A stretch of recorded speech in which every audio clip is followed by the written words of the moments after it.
Shalom aleichem, shalom aleichem, shalom అలేకిం.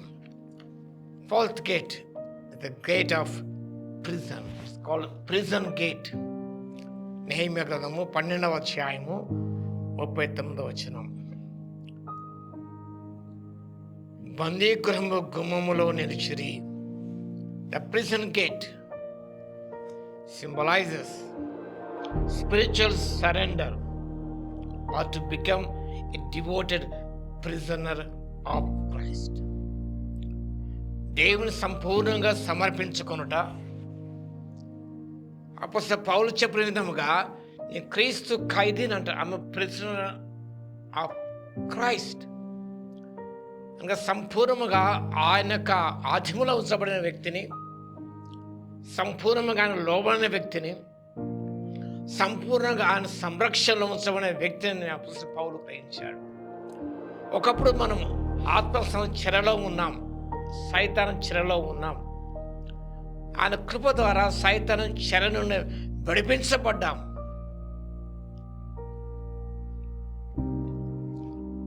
అంత మాత్రమే కాకుండా మనం క్రీస్తుకు మనం బంధిలమైపోయాం. ఒక పాట మొదలు విన్నా, నేను బందీనైపోయాను పాట. యవనస్తులకు ఆ పాట వచ్చి ఉంటుంది. సత్యం, చాలా మంచి పాట. నేను బందీనైపోయాను అంటాడు. Yes, become prisoner of Christ. సాతానిక ప్రిజనర్గా ఉన్నావు, ఆయన ఖైదుగా ఉన్నావు. ప్రభు కృపలో విమోచించబడి now you are in the prison of Christ. అనగా అలాంటిది కాదు, కానీ ఒక ప్రిజనర్ వ్యక్తి భద్రపరచబడి ఉంటుంది. సేఫ్టీ, ఎవరేం చేయలేరు. అయినప్పుడు కొన్నిసార్లు ఆ ఖైదులో ఉన్నప్పుడు, ప్రజలు ఉన్నప్పుడు కూడా కొన్ని హత్యలు మనం చూసాం. కానీ ప్రభు యొక్క ఆత్మ సంబంధమైన ఆ చెరలో ఉన్నప్పుడు నీకు సంరక్షణ, భద్రత ఉంటుంది. అంత మాత్రమే కాదు, ఇక Nehemiah 2 choir groups, large choir groups ఏర్పాటు చేశారు. వారందరూ కూడా దేవుని స్తుతించి దేవునికి కృతజ్ఞతలు వారు చెల్లించారు. కాబట్టి వీళ్ళారా, మనమందరం కూడా ఈ 12వ గుమ్మంతో నేర్చుకో సత్యం అనగా టోటల్ కమిట్మెంట్, స్పిరిచువల్ కమిట్మెంట్. ఆత్మీయంగా మనం దేవుని సంపూర్ణంగా సరెండర్ చేసుకోవాలి. Surrender our will to the will of God. మన చిత్తాన్ని దేవుని సంపూర్ణంగా సమర్పించుకోవాలి. ఆయన ఆధీనంలో ఉంచబడాలి. మనం ఇంత సంరక్షణ భద్రత మనకు ఉంటుంది. మనకు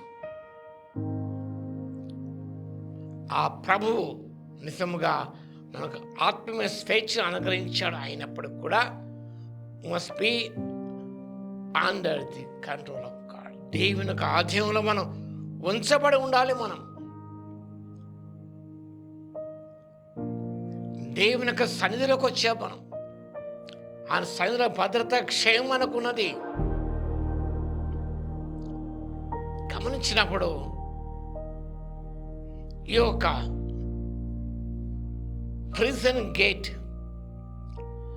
located near the royal palace. రాజు యొక్క భవనం దగ్గర ఉండేది.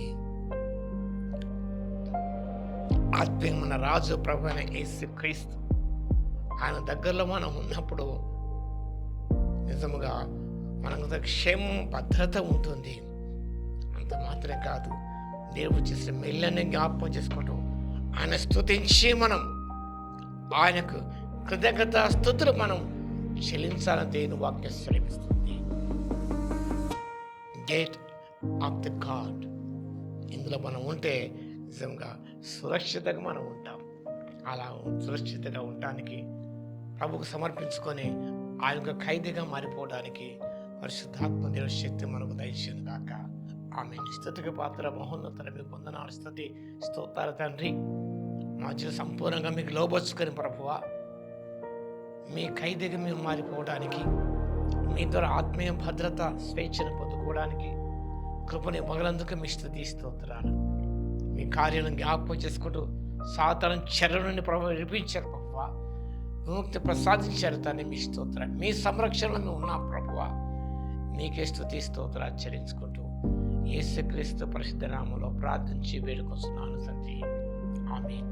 మన తండ్రి అయిన దేవుని యొక్క ప్రేమయు, మన ప్రభువును రక్షకుడైన యేసుక్రీస్తు యొక్క కృపయు, పరిశుద్ధాత్మని అన్యోన్య సహవాసం మనందరికీ సదాకాలము తోడే ఉండును గాక.